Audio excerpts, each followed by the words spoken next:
Es natural recorrer las calles escuchando alguna canción mientras nos imaginamos estar en una película.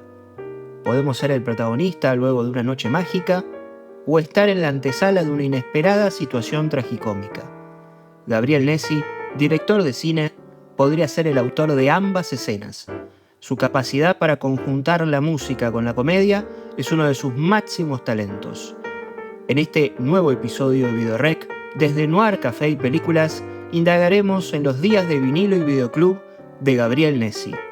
Acompáñanos.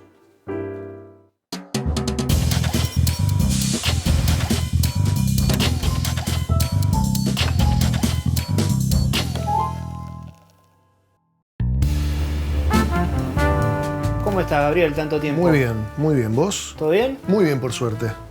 ¿Qué estabas viendo ahí? A ver. Vittorio De Sica, Ladrones de bicicletas. Vedremo un po' quello che si può fare. Al ladro! Al ladro! Una joya absoluta. Neorrealismo italiano en su punto clave. La verdad que esto es una de las películas más conmovedoras que he visto. ¿La viste muchas veces? La vi varias veces, la pude ver, la última vez la vi en 35, en una proyección que se hizo con una de las copias que quedan acá restauradas. Bueno, Milagro en Milán es otra joya también, ¿no?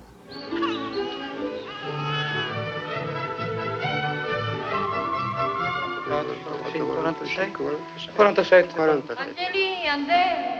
Tengo una debilidad por Vittorio De Sica y por el cine italiano en general también. Bueno, acá, obviamente, Fellini. Sí. ¿Qué decir de Fellini, no? ¿Cuál es la que más te gusta? Es difícil, obviamente, digo, ¿qué decir de 8 y medio, no? Scrittore Daumier, la signorina... Com'è il suo nome, scusi? Gloria. Gloria Mori. Más si uno se dedica al cine, realmente es lo más parecido a un sueño, ¿no? Lo más parecido a un sueño hecho película. Es una cosa inabarcable, como es Fellini también, ¿no? Fellini para mí es el sinónimo de un artista. Si vos decís qué es un artista, yo te puedo decir Fellini. Es un talento insondable, como de otro nivel, ¿no? Vos sabés que tengo una propuesta para hacerte, Gabriel. Sí. Te doy la bienvenida a Videorec, a Noir Café y Películas. Y ¿te animás a tomar un café acá, a charlar un poco de cine? Por supuesto, claro que sí.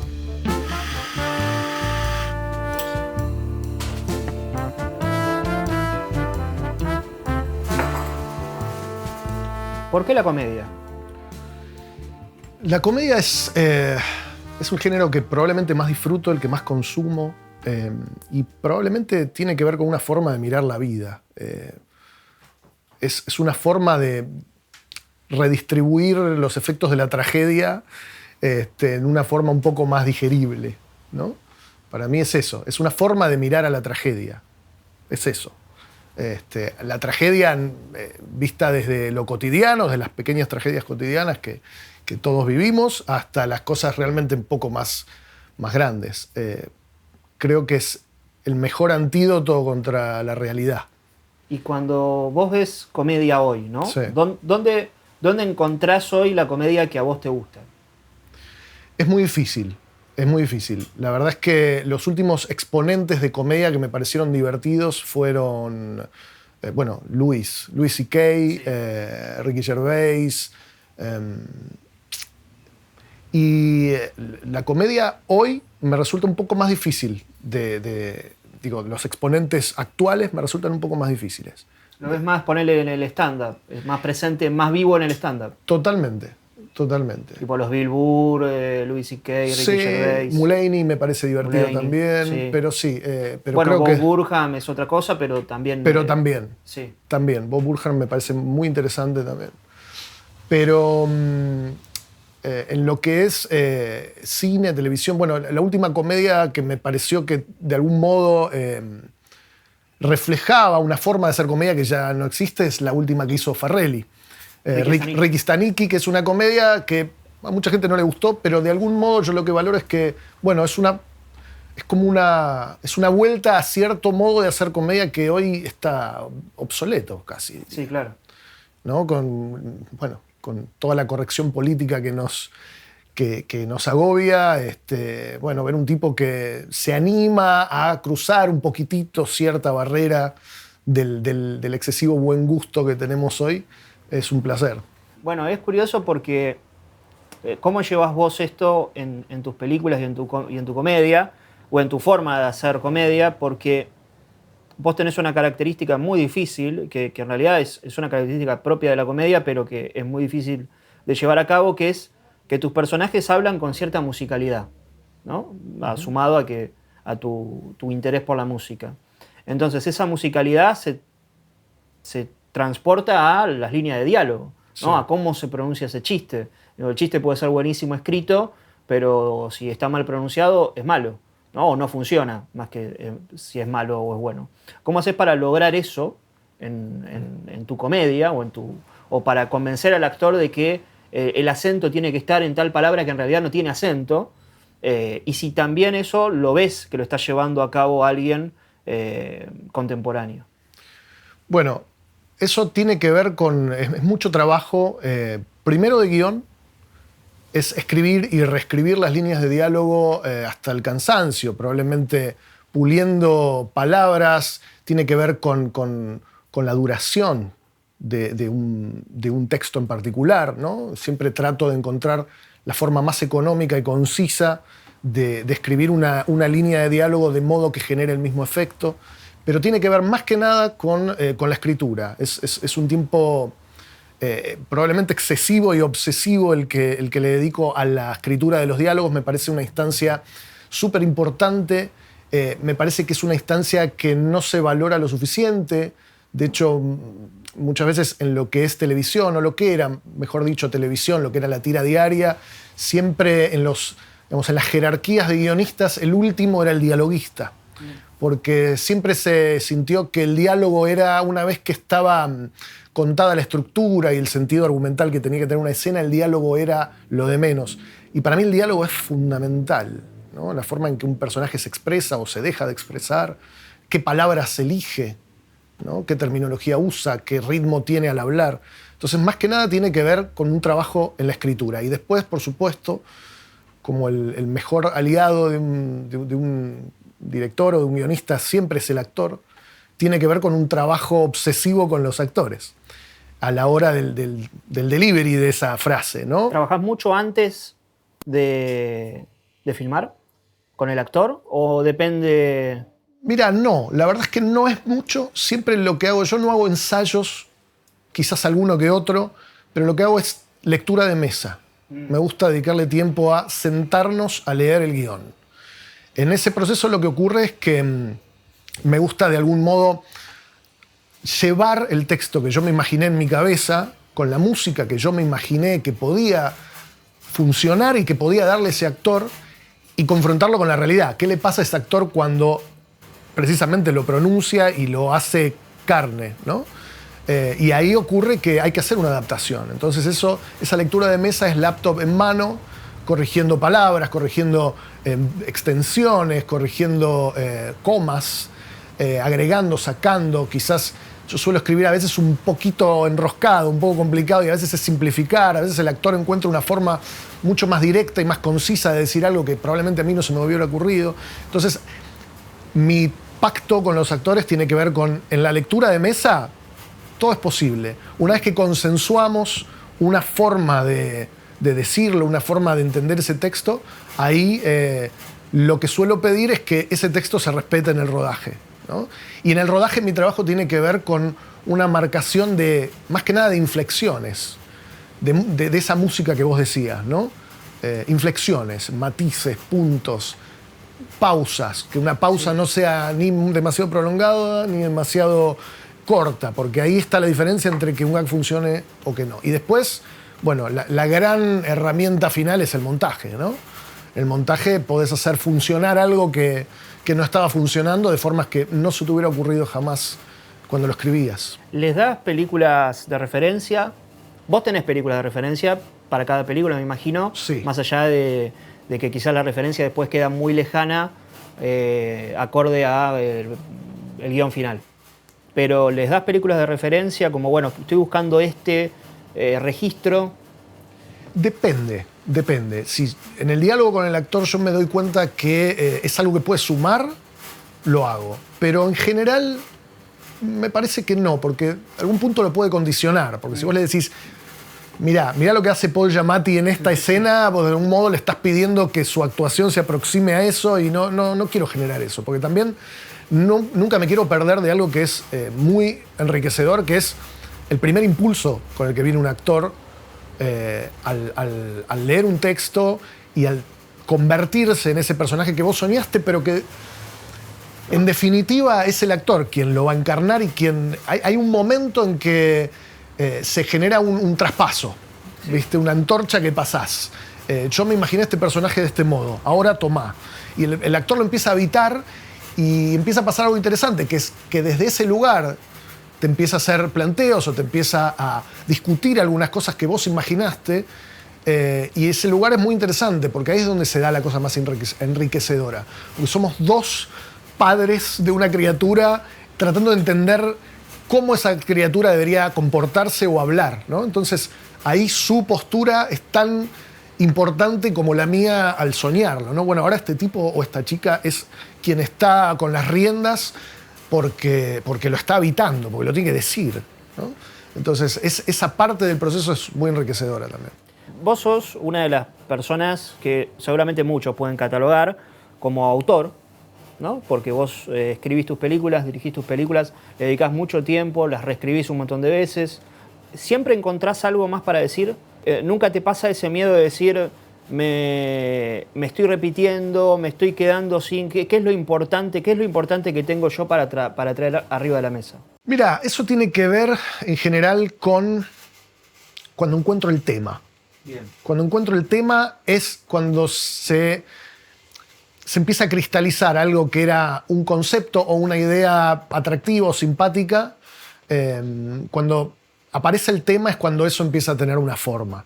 En general, suelo abordar ciertos asuntos similares, o hay cosas similares, o hay características de personajes similares. Al principio quizás trataba de evitar el hecho de repetirme, pero después empecé a notar que... Es lo que te identifica. Hay un montón de directores que se repiten, qué sé yo, bueno, salvando las distancias, ¿no? Pero vos ves películas de Cameron Crowe y decís, bueno, a este tipo realmente le interesa el asunto de la música. Ves películas de Woody Allen, le interesan 3 o 4 asuntos a los que va siempre. Y hay muchísimos directores que pasan por ahí. Y me parece, a mí lo que me gusta de un director, a mí no me molesta si te repetís. Lo que me gusta es cuando encontrás en un director cuál es ese asunto que lo apasiona al punto tal que lo hace pasar 3, 5, 10 años en una película, ¿no? Y ese asunto que le interesa, que lo apasiona, a veces es tan fuerte que lo traspasa en varias películas. Entonces, eso es lo que lo hace único. Eso es lo que le da una identidad. ¿Cuáles son esas cosas que lo hacen único? Y en general tiene que ver con asuntos que realmente te apasionan o que realmente te generan rabia, que te enojan. Y esas son los dos polos en los cuales creo que nacen las obras más genuinas, ¿no? Cuando hablas de algo que realmente te apasiona o cuando hablas de algo que realmente te tortura, sí. Ahí creo que se destilan las obras que tienen realmente más identidad y que son más verdaderas, ¿no? Y trato de ir por ese lado, encontrar un tema que realmente me toque. No, y además los temas que puede haber una repetición en Woody Allen, por ejemplo, sobre las relaciones amorosas. Pero no significa que tocar el mismo tema sea abordarlo de la misma manera. Claro. La perspectiva, la óptica de Woody Allen puede modificarse de Annie Hall a Midnight in Paris a Stardust Memories todo el tiempo. Totalmente. Hay un tópico que le interesa, pero lo va abarcando de distintos lugares. Eso es lo interesante, ¿no? Encontrar diferentes ángulos y encontrar formas diferentes de encarnar un tema, ¿no? Desde qué lugar lo ves, el punto de vista. Me parece que ahí está la clave, ¿no? ¿Estás para que veamos un poco las bateas? Sí, siempre. ¿Busquemos un par de películas? Siempre. Es algo que no hago desde hace mucho tiempo, entonces el hecho de las bateas, el hecho de de poder palpar, de poder conferirle una propiedad física que sea un objeto, algo que en realidad uno considera una abstracción, como que es una sensación que te dejó una película cuando la podés tomar en tus manos. Objeto le da valor. Le da un valor diferente. Lo podés palpar y lo podés sostener en tus manos y lo podés tener disponible por más que se te haya caído internet. Eso es importante. ¿Qué estás viendo por ahí? A ver.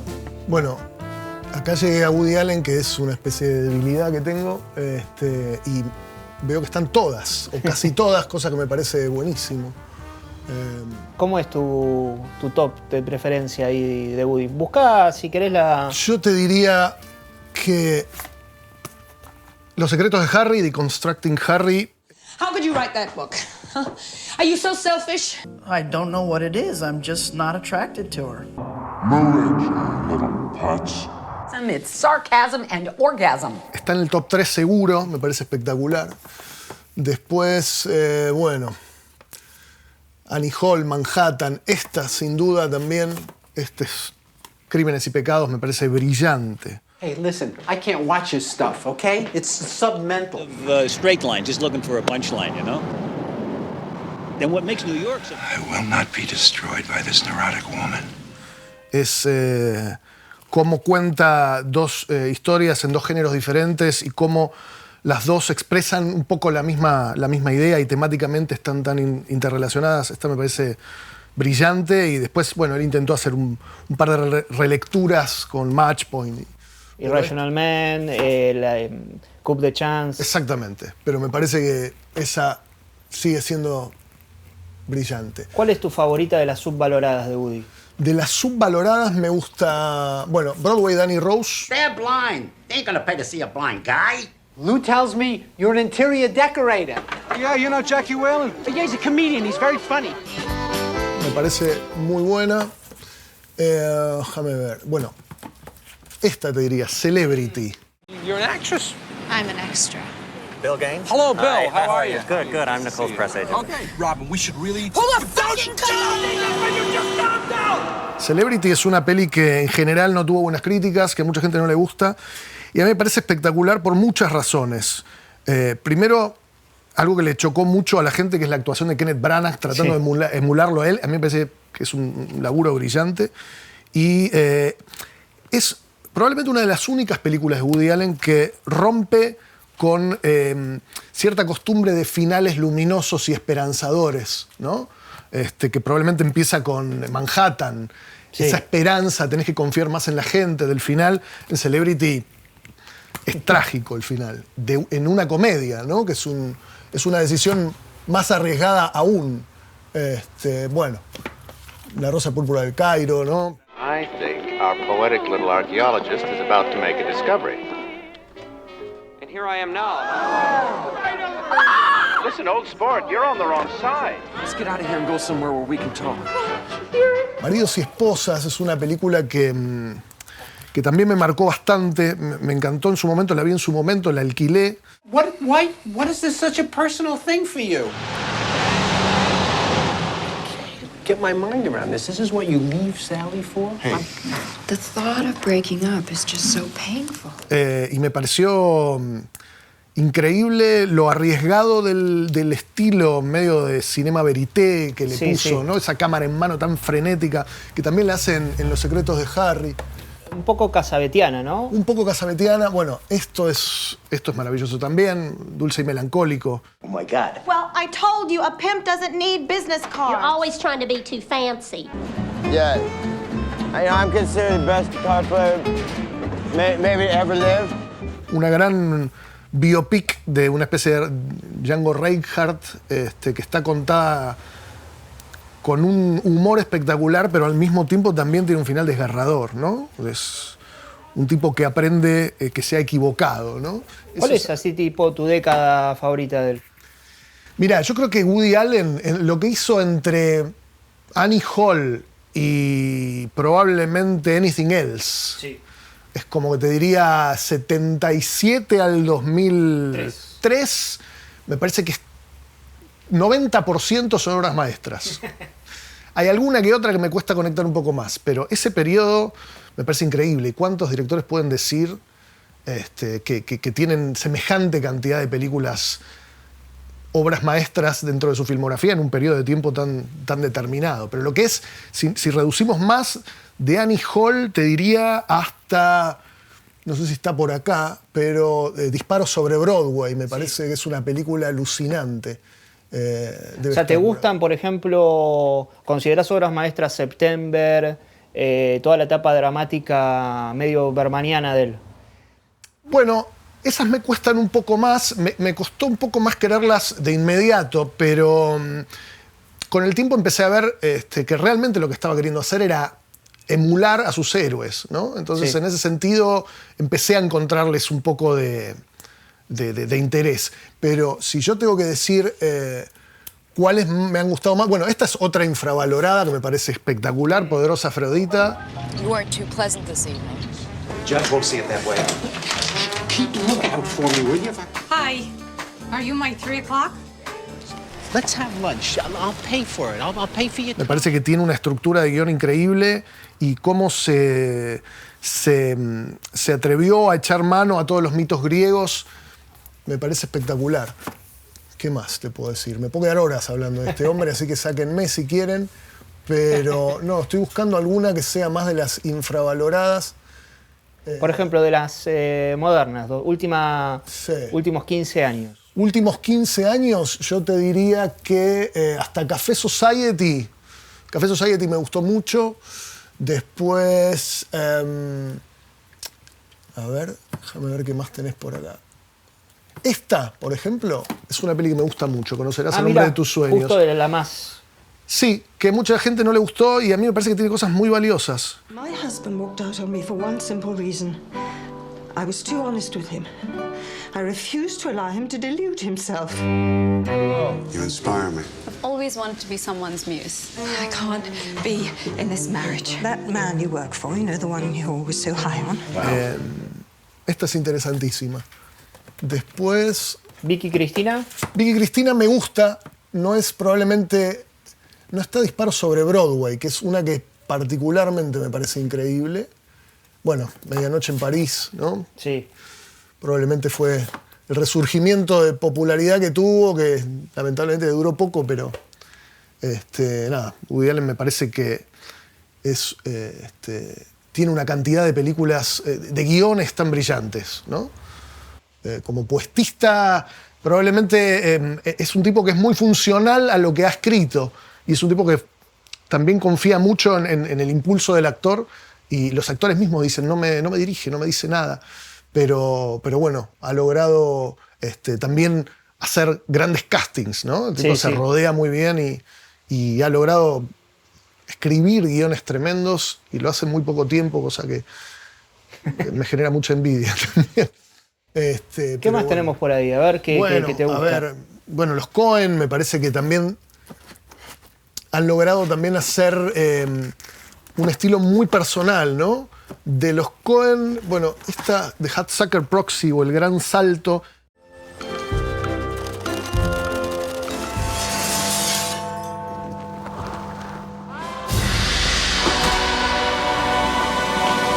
Es una película que me parece que tiene una puesta en escena increíble y se atreve también a tener un estilo de películas de años 40, años 50, que me parece que es buenísimo. Sé que no ha gustado mucho, pero...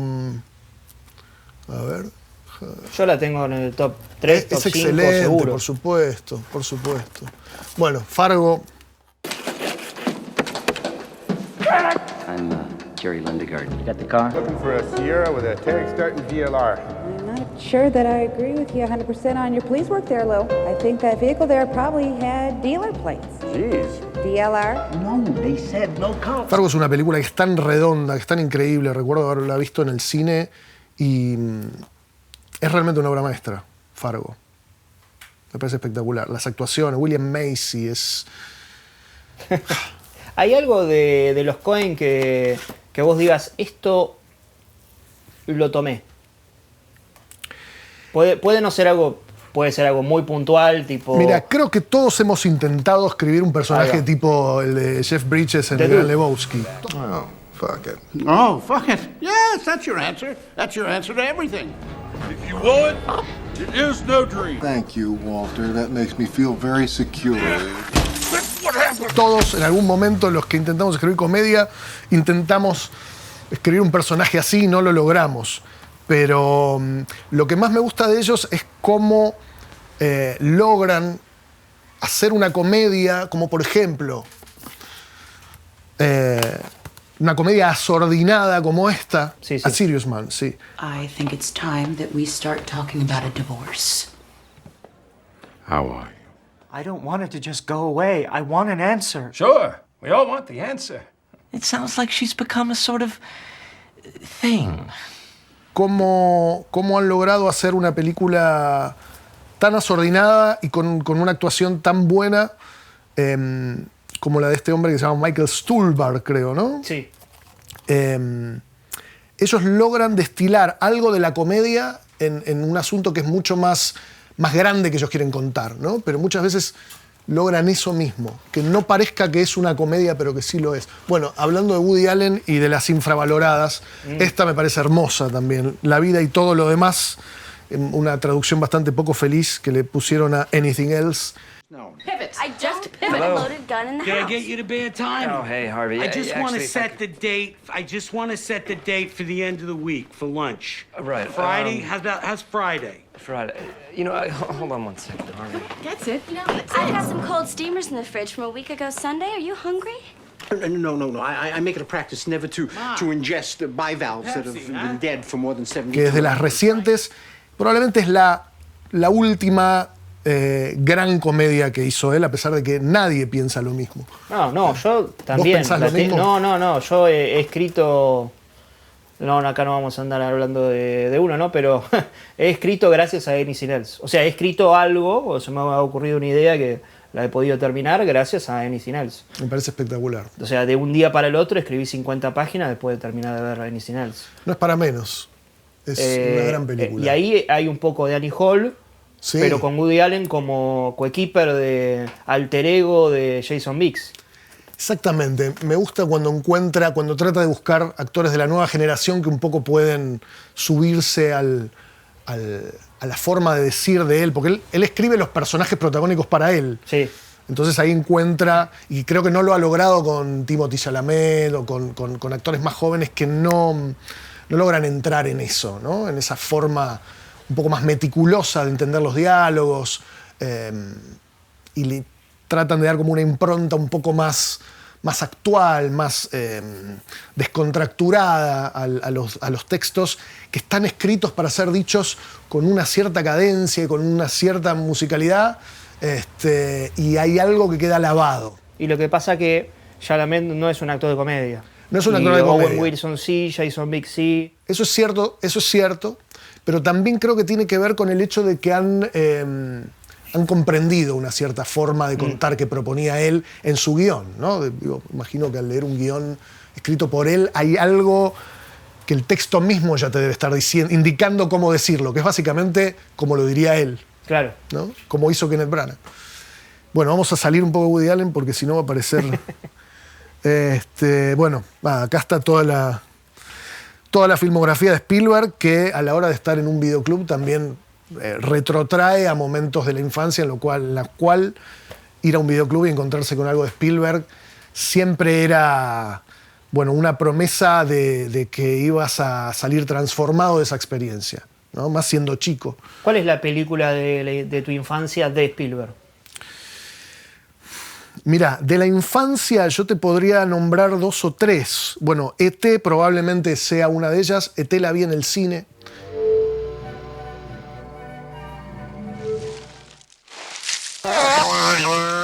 E.T. Home phone.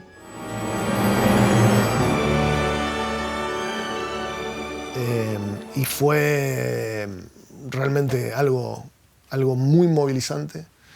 Después la alquilé en video y la pude revisitar, pero otra que te podría decir es Encuentros cercanos del tercer tipo.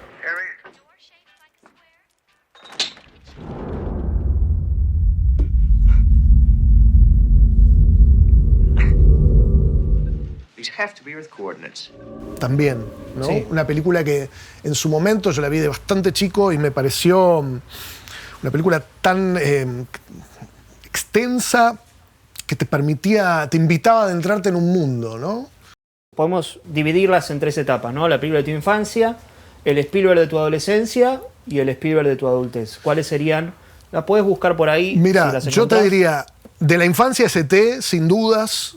De la adolescencia yo tengo que decir Jurassic Park. Acá está la 3, no es la 3 la que... A ver si está la 1 por acá. Sí, Jurassic Park.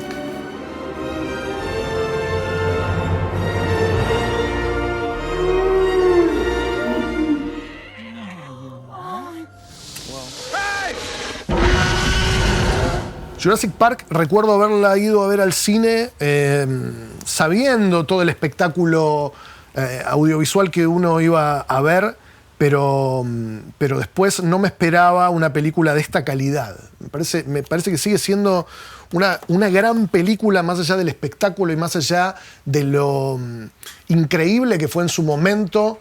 No estábamos acostumbrados a ese tipo de efectos especiales. Fue como realmente un antes y un después. Y después descubrir que los efectos especiales eran algo importante, pero que por debajo había una gran película con un gran guión, con un ritmo espectacular, con unas actuaciones muy buenas, con una apuesta tremenda. Eso fue maravilloso. Y después de la adultez, yo tengo una debilidad por Catch Me If You Can, Atrápame Si Puedes. You can take as long as you want, but when you come back into this room, I want to see a name on that line. You always told me that an honest man has nothing to fear, so I'm trying my best not to be afraid.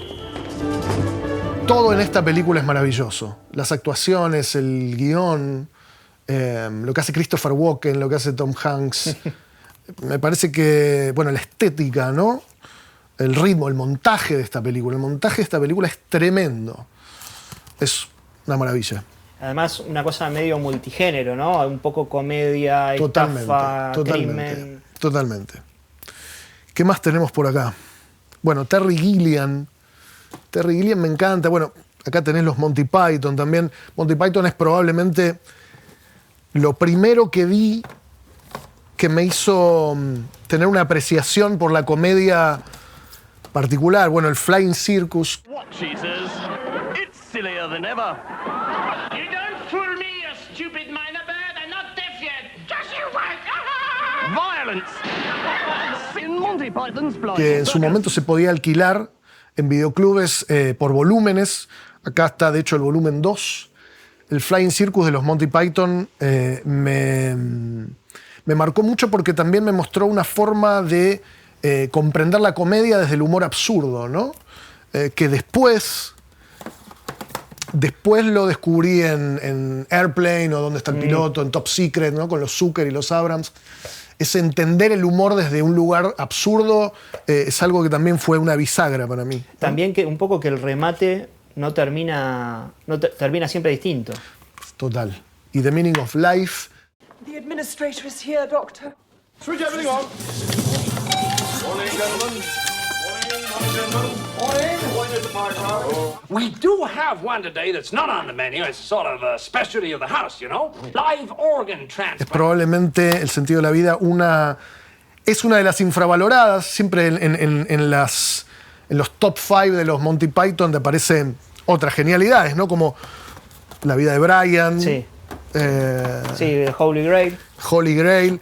Pero a mí me pasa que acá siento que los Monty Python están siendo lo más auténticos posible con su estilo, porque son, al ser una serie de episodios o de cortometrajes, sketches, sí. Claro, es un poco, emula el espíritu del Flying Circus, y hay un tema con la duración que tiene que ver con cuánto duran esos episodios para que la comedia se maximice su efecto, y me parece que ellos funcionan muchísimo mejor en la forma corta que en la forma larga.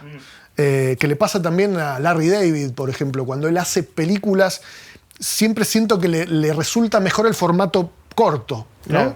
Claro. Y acá tienen el segmento Every Sperm is Sacred, sí. Ese musical que me parece de lo más grande que he visto en cine, de comedia, aparte musical. es increíble cómo está filmado, coreografiado. Increíble. Es increíble. Yo la verdad es que la primera vez que lo vi 200.000 veces. Me pareció una cosa de otro planeta. Están los pececitos, están los... Sí, todo. Todo de esta película me parece fantástico. Es como es un gran, probablemente, compendio del Flying Circus, pero me parece tremendo. Pescador de ilusiones, Fisher King. You're very self-absorbed, Jack. God, divert yourself. My God, read a book. It's important to think, Anne. What the fuck are you doing? Jack, what did you do that? I gave that to you. What am I gonna do? I don't know, but I gave it to you to help you, not to help him. Jack, you really want to help Es una película que me apasiona. Me parece que trata un tema que en algún momento tengo ganas de tocar, que es la culpa, ¿viste? Me parece espectacular. Las actuaciones son tremendas, pero es una película que también es muy única dentro de la filmografía de Terry Gilliam y que me parece tremenda. Justo hablaste de la culpa, inevitablemente pienso en alguien que está, me parece que por ahí, que es Scorsese. Sí, claro. ¿No? Bueno. Quizás armó toda una filmografía en base a eso. Sí. Bueno, él tiene esta joya absoluta que es probablemente una de mis películas preferidas de la vida, El Rey de la Comedia.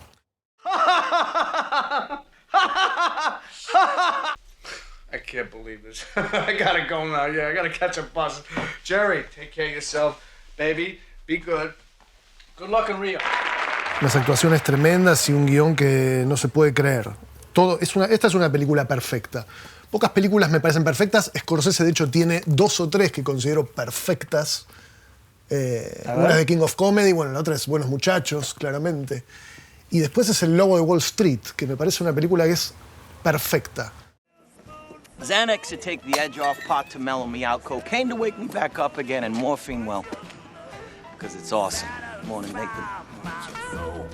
We don't start dialing at 9:30 because our clients are already answering the phone. 3, 2, 1. Que tiene una modernidad mucho más provocativa que muchos colegas de su generación y mucho más jóvenes. Cuando Scorsese hizo Lobo de Wall Street, no sé qué edad tendría, pero ya 60 y largos quizás. Sí. Y estaba haciendo una cosa que era mucho más en el borde y en la cornisa que muchos de los que realmente se jactaban de estar haciendo algo provocativo. Aparte una película rockera, una película tremenda, que no frena nunca. Tremenda. Viva. Muy viva, extensa, que uno podría realmente quedársela mirando por 5 horas más. Me parece tremenda. ¿Qué te pasó con The Irishman? Que es todo lo opuesto. Todo lo opuesto es... No estoy diciendo... Se entiende, ¿no? Es todo lo opuesto. Es tremenda película. Bill Buffalino's daughter was getting married in Detroit. Bill was a Teamster lawyer, but more important, he was Russell Buffalino's cousin. All right, Frankie. Get that fixed, because it'll go again on you, I'm telling you. Thank you. All right. I will. Thanks again. Good luck, buddy. Pero es todo lo opuesto en ritmo, en... esto... Vamos a hablar en otro tempo, va a ser una película más pausada. Me parece que es un acto de rebeldía igual que el Lobo de Wall Street, pero en el otro sentido. Poder tomarse ese tiempo para narrar, poder hacer una apuesta de ese estilo y también jugársela con ciertas cuestiones que tienen que ver con los efectos especiales, con el rejuvenecimiento, que hasta ahí nadie lo había hecho. Sí. Fue muy criticado por eso, pero fue el primero que lo hizo.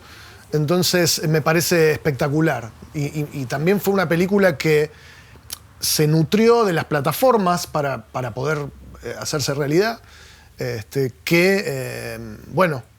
Eso también fue una lección para todos nosotros los que decíamos, el cine es en el cine. Sí, el cine es en el cine, pero fíjate que también podés nutrirte de las herramientas que te da la actualidad, como hizo él, ¿no?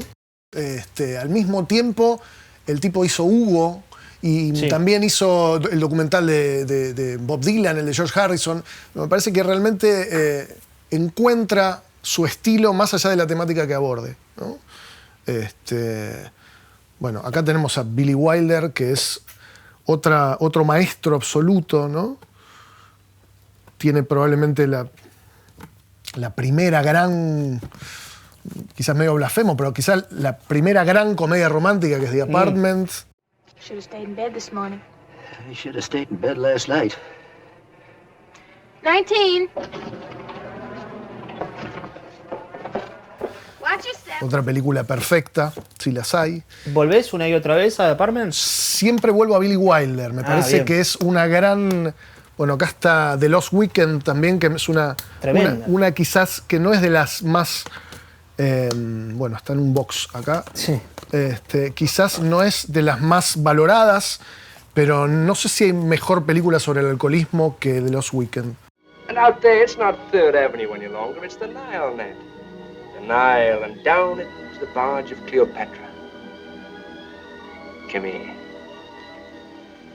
Purple the sails and soul perfumed that the winds will love sick. Está ahí con Days of Wine and Roses. Tranquilamente.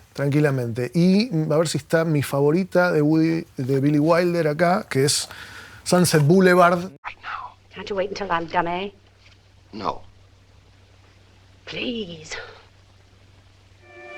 All right, Mr. DeMille, I'm ready for my close-up.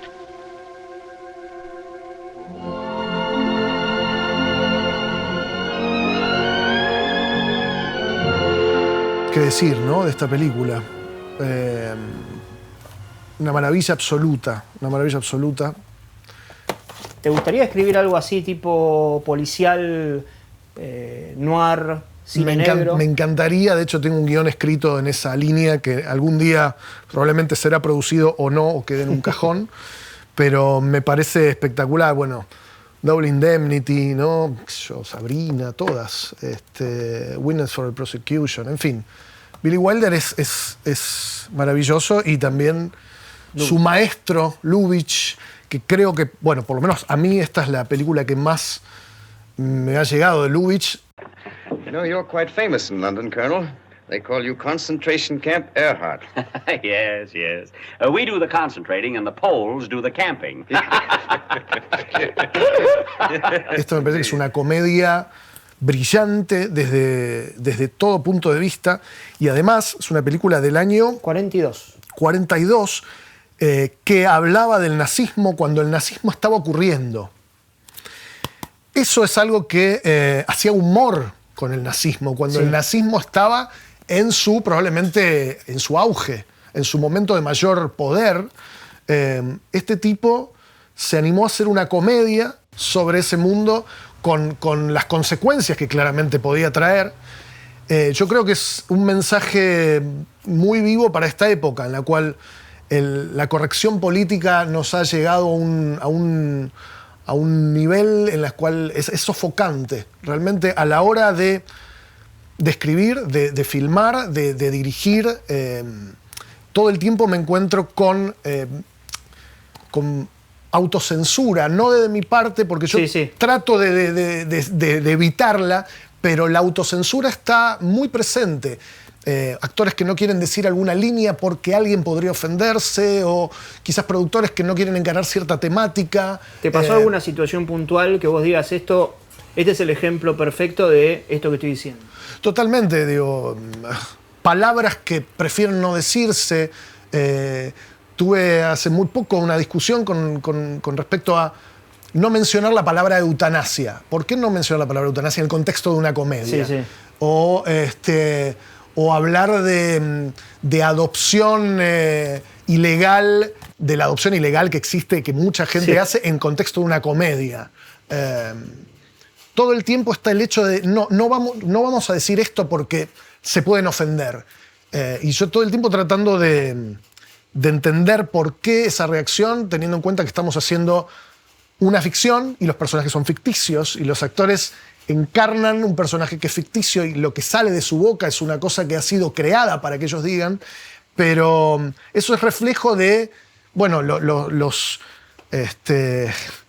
problemas y las cuestiones que han quedado de la época de la cultura de la cancelación, que probablemente esté en descenso, pero que todavía genera mucho miedo.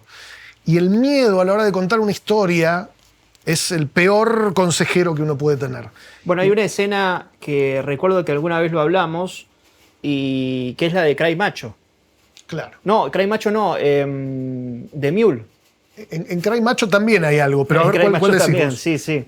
Pero The Mule, cuando lo frenan a Clint en la ruta, sí. Y Clint, en realidad Clint frena y pone en riesgo su vida para ayudar a otra persona, y esa otra persona le molesta cómo lo llama él, ¿no? Y es como, bueno, un tipo está arriesgando su vida y vos te estás preocupando por cómo me dijo. Exactamente. Y yo creo que tenemos, todos, absolutamente todos, tenemos como un poco la obligación de dejar un poco de lado todo eso y entender que nos están contando una historia y tratar de empujar un poquitito esos temores y esas vallas que nosotros mismos nos ponemos y tratar de ser un poco más libres, digo. Recordar el cine de los 70, el cine que realmente no le hacía asco a tratar temáticas complicadas desde la comedia o no, pero cuando la comedia es el tamiz, digo, más aún es algo que te valida el hecho de poder decir ciertas cosas y tocar ciertos temas, ¿no? No, además bueno, de eso se trata. Totalmente. De eso se trata, o sea, la comedia existe para eso, básicamente. Pero eso se ha perdido y últimamente la verdad que nos encontramos con cosas cada vez más pasteurizadas y más livianas y más lavadas por el temor de qué van a decir, a quién puede ofender, a quién le puede generar un resquemor que uno diga o toque determinadas temáticas. ¿Sabés lo que veo mucho que sucede en la comedia actual? Esto de hago un chiste medio que ahora se denominaría edgy, y rápidamente en la propia película o en la propia obra o en la propia serie me disculpo por el chiste que hice. Es como corro un poco la línea, pero ya directamente en la propia película me atajo de que no me estoy refiriendo a eso. Y es terrible, porque es como o lo haces o no lo haces, pero a la mitad no le sirve a nadie. Absolutamente, y eso pasa todo el tiempo y es muy difícil hoy por hoy tratar de hacer algo que sea un poquito corrido de eso que todo el mundo espera para que nadie se ofenda. Es muy difícil porque los filtros son muchísimos. Los filtros son los autores que evitan escribirlo por las dudas, porque saben que van a encontrarse del otro lado con trabas, los actores que procuran no decirlo, los productores que prefieren dejarlo afuera de un montaje. Sí. Realmente es muy difícil, pero es una batalla que tenemos que dar y que tenemos que también ver a los que en su momento lo hicieron y corrían riesgos un poquito más graves que nosotros, que nos pueden escrachar en Twitter. A esta gente le podía venir alguna más complicada por hacer cosas que no eran lo debido, ¿no? ¿Estás con ganas de conocer una parte muy importante de este lugar que se llama el Templo? Por supuesto. ¿El Templo de la Perdición? El Templo de la Perdición, exacto. Dale. Llegamos al templo. En este lugar, Gabriel, vas a elegir las 3 películas que hoy alquilarías. 3 películas que significan mucho para vos. 3 películas representativas de tu vida. 3 películas que hoy te llevarías a tu casa y verías ahora mismo. Bueno. ¿Puedes buscar? Mejor solo que mal acompañado. John Hughes. I want a fucking car right fucking now. May I see your rental agreement? I threw it away. Oh, boy. Oh, boy, what? You're fussed. Probablemente de las mejores comedias de los 80, Steve Martin y John Candy, que hacen una dupla espectacular, probablemente de las mejores duplas del cine de comedia. Es una película que realmente es una película del corazón. Cada vez que la veo me detengo a verla, la vi 8000 veces, pero la volvería a ver en este preciso momento. Todo es perfecto, el timing de la comedia, el guión, las actuaciones, la emoción, la secuencia final es espectacular, la música. Esta película es hermosa. La parte del aeropuerto. Hermosa. ¿No? La parte del auto alquilado. Espectacular. A ver, vamos por una segunda. This is Spinal Tap. What do you say? Let's boogie.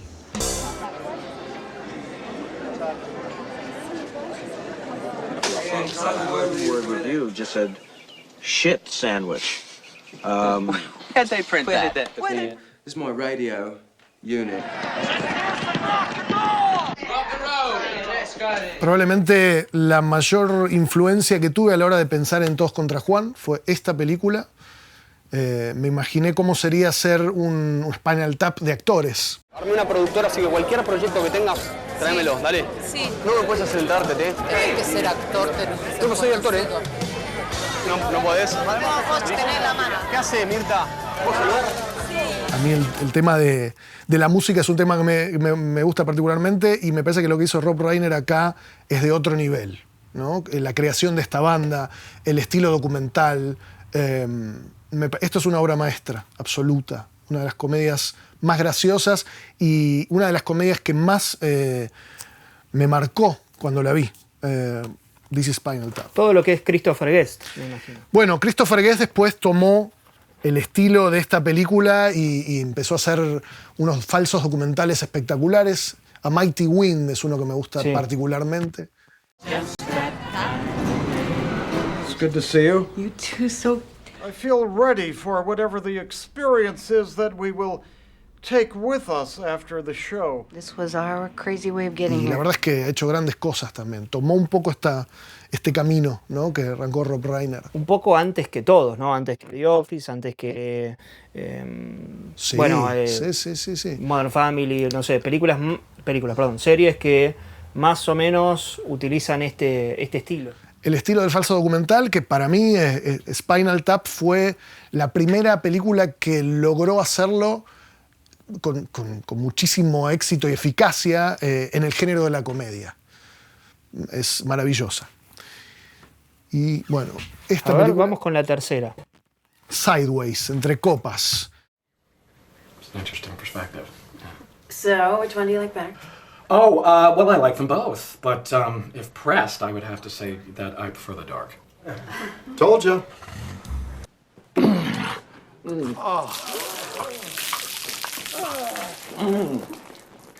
How's that? Oh, buddy. Alexander Payne es uno probablemente de los directores que más me gusta de los contemporáneos.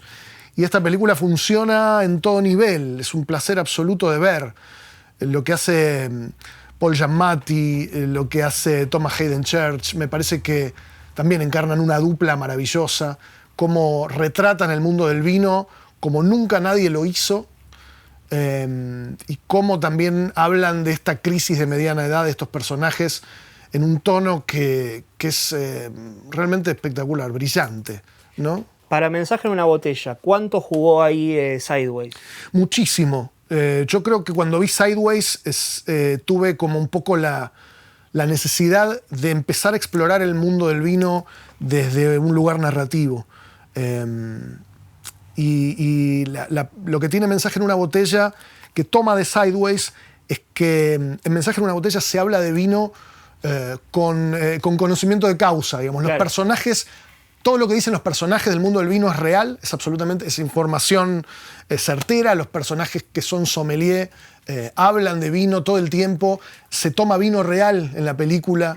Vos sabés que yo creo que cada vino adentro de la botella siempre sigue siendo el año que dice en la etiqueta. Y yo creo algo que me hubiera gustado cambiar de mi vida en ese año y me mando un mensaje al pasado.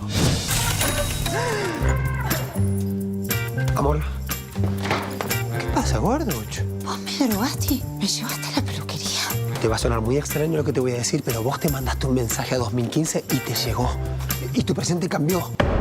Y el vino es importante. No es solamente el McGuffin, sino que se encara el vino desde un punto de vista... yo quería que los sommeliers, los enólogos que vieran la película sintieran que se estaba hablando del tema con conocimiento. Y eso lo hace Sideways. Es la primera película que lo hizo de este modo. Además, el vino ahí, no sé, Mensaje en una botella, pero vos me dirás, es la idea de compartir, ¿no? Es la amistad, es el vínculo, ¿no? Es un poco eso en Sideways. Sí, es eso. También es una excusa para hablar de los vínculos, ¿no? Entre amigos, las relaciones de pareja. Y Mensaje en una botella también tiene otro significado que tiene que ver con el paso del tiempo, ¿no? Para el vino, el tiempo es un factor importante. Y como muchas veces pasa, muchas veces se eligen los vinos por el año que dice en la etiqueta, por la cosecha. Y yo una vez escuché un enólogo que decía que adentro de la botella siempre sigue siendo el mismo año que dice en la etiqueta. Y eso me parece que es muy poético y que en esta película, en Sideways, se toma el vino desde un modo absolutamente en serio. Se habla del vino de verdad. Entonces eso quería yo lograr y esta película en ese sentido es un pilar importante. ¿Cómo hiciste para meterte en esa investigación sobre vinos para tu película? Estudié en una escuela de vinos, me metí a estudiar de verdad, hice el curso, me recibí, hice una tecnicatura en cata, que estuve 2 años estudiando porque de verdad quería conocerlo y a medida que me iba interiorizando me iban apareciendo ideas que tenían que ver con la historia que yo quería contar. Yo quería hablar del paso del tiempo, quería hablar también de las decisiones del pasado y de qué pasaría si pudiéramos cambiar, modificar las decisiones que tomamos en el pasado. Entonces, el tiempo es un factor tan clave en el vino. El vino envejece adentro de la botella, pero al mismo tiempo se mantiene inalterable. Entonces, me parecía que eso podía ser una linda metáfora para hablar de las relaciones, de las decisiones, del paso del tiempo. Entonces, desde ese lugar. Que un poco, volviendo a la conversación inicial, casi como un reloj, casi como días de vinilo, en días de vinilo el paso del tiempo también es importante. Digo, no solo la música, sino cómo a ellos les pega el tiempo que va pasando en relación a ellos que son amigos desde tanto tiempo, valga la redundancia. Sí, ¿no? sí. Es algo que, bueno, en Todos contra Juan, para Juan el paso del tiempo es terrible. Yo creo que siempre termino hablando de eso. Y esta no es la excepción. En Todos contra Juan era un tipo que había tenido su momento en el pasado y que ahora trataba de recuperar esa gloria perdida, que es lo mismo que pasa en el documental de los Knacks. En Días de vinilo era todo el tema de la nostalgia y del peligro de quedarse estancado en una época sin avanzar. Darse cuenta de lo que realmente necesitaba. Así que esa sería la historia de amor que yo insertaría en el guión, Leo. ¡Cuidado! ¿Qué pasa, Leo? A vos. ¿Qué te pasa? Me asustaste, eso me pasa. Me asusté. Tuviste miedo. En Casi Leyendas, por otro lado, es cómo algo que había ocurrido atrás en el tiempo podía ser la llave para salir de un lugar de estancamiento actual. El público quiere vernos de nuevo juntos a los 3 sobre un escenario. Aunque sea un poco insoportable, necesitamos su carisma. Buenos días, no te quise despertar. Y en esta película tiene que ver con quedarse en ese momento en el que nosotros consideramos que tomamos una decisión que pudo haber sido errada con el diario del lunes. Claro. Pero ¿qué pasó en ese momento y por qué tomamos esa determinación? Y por qué creemos que si hubiéramos tomado otro camino tendríamos un mejor resultado, un mejor presente. Eso es lo que me obsesionaba un poco. Y si bien es hablar del paso del tiempo una vez más, es hablar desde otro lugar. Hay algo que me llama la atención de tus películas y también de tus series, que es que vos tenés un gusto por un tiempo pasado, ¿no? Puede ser una música, puede ser un tipo de películas, un tipo de directores, pero al mismo tiempo los personajes no son personajes que terminan añorando y quedándose en ese lugar. Hay un poco de ir para atrás, aprender, ¿no? Tomar algo de eso y seguir para adelante, ¿no? Un poco como sucede, no sé, en Midnight in Paris, por tirar un ejemplo de alguna película que no sea tuya, digamos. Es exactamente eso que vos decís. Es como también el tiempo modifica los vínculos y entender dónde estamos parados hoy al mirar para atrás, ¿no? Claro. Como tratar de tomar aquello que ocurrió para entender mejor, resignificar el presente. Esa es un poco la idea. Y puntualmente con el caso del vino, tiene que ver con eso, con esa valoración que se hace muchas veces en el vino según su tiempo, su añada, sus años en barrica, en el momento que añeja un vino, ¿no? Y cómo las cosas en el momento en que ese vino fue elaborado eran de un modo, y al meterse ese vino en la botella y poner el corcho, el tiempo quedó suspendido. Hay algo ahí que siempre me pareció interesante. Y bueno, esta película fue un poco el puntapié para tratar de interiorizar en ese asunto. Es una peli de 2004, creo, por ahí. Sí, que 2003, 2000, sí, por ahí. Y me parece también un ejemplo de guión, ¿no? Es una película que tiene un guión muy sólido, está basado en una novela que también es muy buena, pero tiene una construcción de personajes hermosa, y me parece que Paul Giamatti hace, si no es la mejor actuación de los últimos 20 años, le pega el palo. De Alexander Payne, ¿cómo es tu top 3, top 5? Bueno, esta creo que es top 1. Sí. The Descendants me gusta mucho también, Los Descendientes. Su primera película me gusta mucho también. Election me gusta mucho. ¿The Holdovers? The Holdovers me pareció brillante, es probablemente la mejor película que vi el año pasado. Me encanta esa película, realmente. Me parece que es un director que ha tomado lo mejor de los directores de los cuales él se influencia, y yo soy de los que más disfruto de los contemporáneos. Medio línea, Hal Ashby, ¿no? Absolutamente, absolutamente. De ese tipo de directores de comedia, Hal Ashby, podemos meter ahí también en la bolsa a Blake Edwards, ¿no? ¿Cuáles son las características que más te gustan de estos directores? Digo, ¿por qué vas a buscarlos hoy? ¿Por qué irías a buscarlos hoy? Más allá de la cantidad de veces que uno vio The Party o, no sé, Harold and Maude. A mí me gustan mucho los directores que en un momento determinado, los 70 o principios de los 80, se han atrevido a experimentar con ciertos elementos del género que no estaban siendo usados en ese momento y que hoy se ven modernos. Zucker y los Abrams, los hermanos Sí. Abrams, ¿no? Que ya habíamos hablado de ellos, pero me parece que con Airplane, con Top Secret, se han atrevido a meter un elemento del absurdo en la comedia que hoy por hoy, bueno, ahora se va a estrenar una remake de La pistola desnuda. Sí, Naked Gun. Pero ya viendo el tráiler no es exactamente ese humor. Pero en su momento eso era realmente algo que estaba rompiendo el molde. Hacerlo dentro del contexto de una película mainstream, ¿no? Entonces, yo a veces voy para atrás a buscar en directores cosas que rompieron el molde hace 40, 50 años. Bueno, Blake Edwards es otro que mencionaba, Sí. ¿no? Blake Edwards es otro, que también, o sea, The Party es una película modernísima, que si hoy la hicieras, probablemente, no sé si tendría la misma aceptación que tuvo en su momento, pero también era algo muy moderno.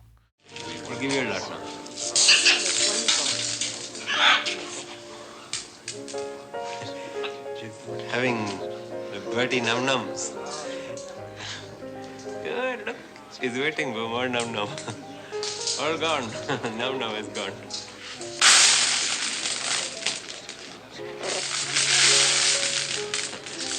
Película con muy poco diálogo, casi nada de diálogo, con gags absolutamente visuales. Hoy el gag visual es algo que está en decadencia, que prácticamente no se hace. Entonces me gusta ir para atrás a esos directores que en su momento rompieron un poco el molde y que hoy siento que estamos tan sofocados que necesitamos un poco de esas ínfulas de romper con las barreras que hay, ¿no? Autoimpuestas que tenemos. Y de los últimos años, ¿qué películas te gustaron por fuera de la comedia? Volvés a los grandes directores, digo, no sé, pienso en Paul Thomas Anderson, pero quizás me decís, no, vi una película francesa que yo desconozco y te conquistó. Digo, ¿tenés 3 o 4 películas en las que decís, o con las que decís, bueno, acá hay un poco de esperanza? Mirá, del último tiempo hay una película que me pareció muy interesante que se llama Riders of Justice. Hvad sker der? Jamen, de har bedt mig om at blive. Hvor lang tid? 3 måneder. Que es con Mads Mikkelsen, que me parece un gran ejercicio de tono. Es una película que está filmada con mucha oscuridad desde la fotografía y desde el relato, desde las actuaciones, pero en el fondo es una comedia disparatadísima. Entonces me parece un gran ejercicio tonal esa película y me parece súper arriesgada. Es una película que está en las principales plataformas y es súper mainstream, pero es una película que tiene realmente un tono muy dark para contar una comedia. Y hoy por hoy, siempre que uno habla de comedia, se espera, hay una cierta estandarización del género, en la cual se espera que todo sea brillante, todo esté súper iluminado, todo sea muy amable y amigable.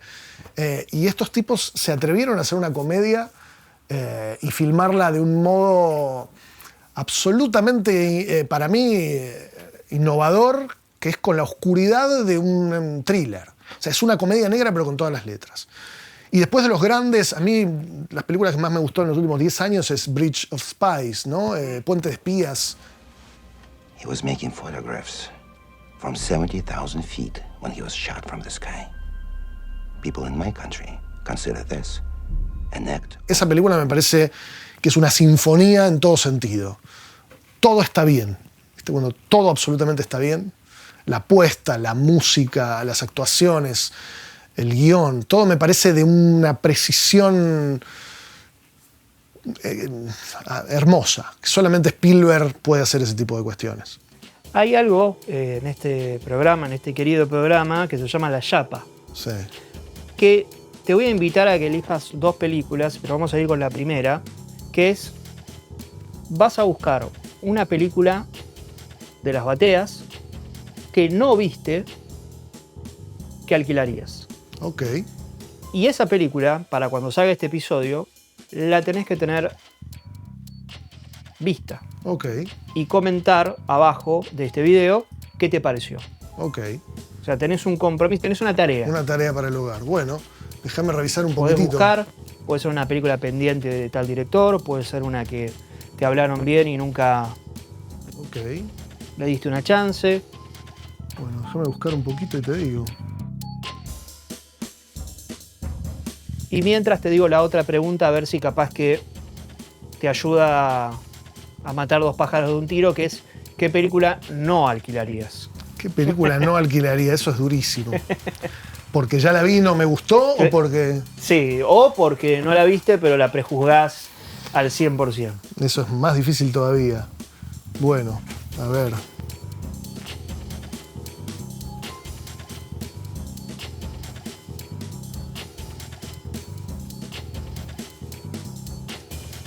Qué buena pregunta esa, ¿eh? Mira, esta no la vi. Y tengo ganas de verla desde que se estrenó en el 96. Shine. So he said there's no such thing as a soul. Oh, that's ridiculous. Ridiculous, you're right. I'm ridiculous, let me tell you. And callous, ladies, and callous. Ridiculous and callous. Because it was a tragedy. Ridiculous tragedy. I'll miss you.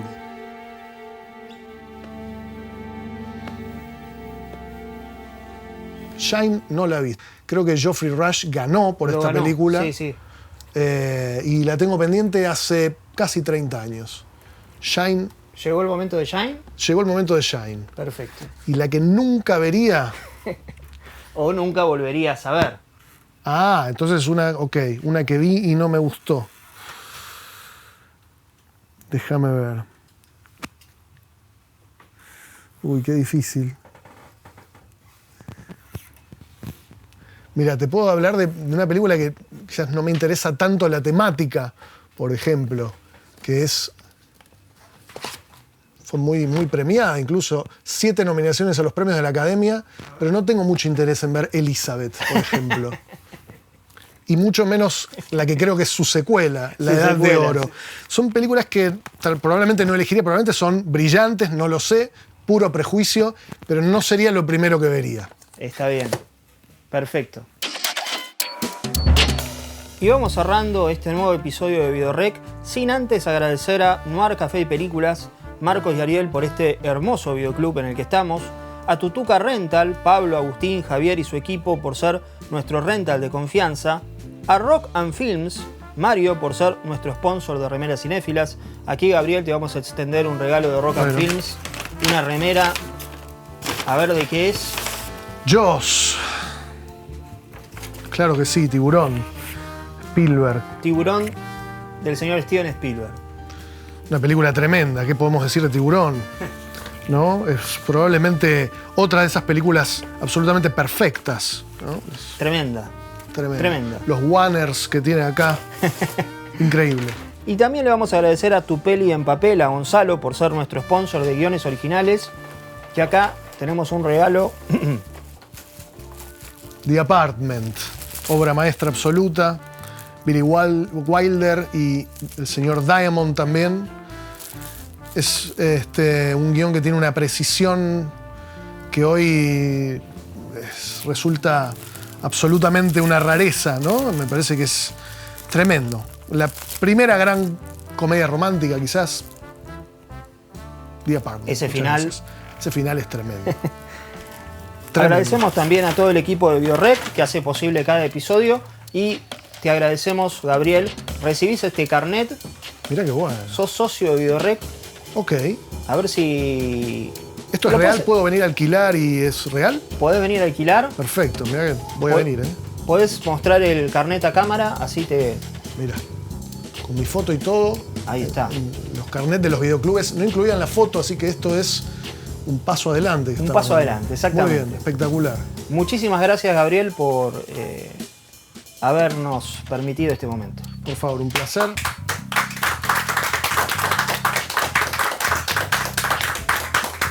Gracias por dejarme estar en un videoclub un ratito, después de 20 años fuera de este lugar.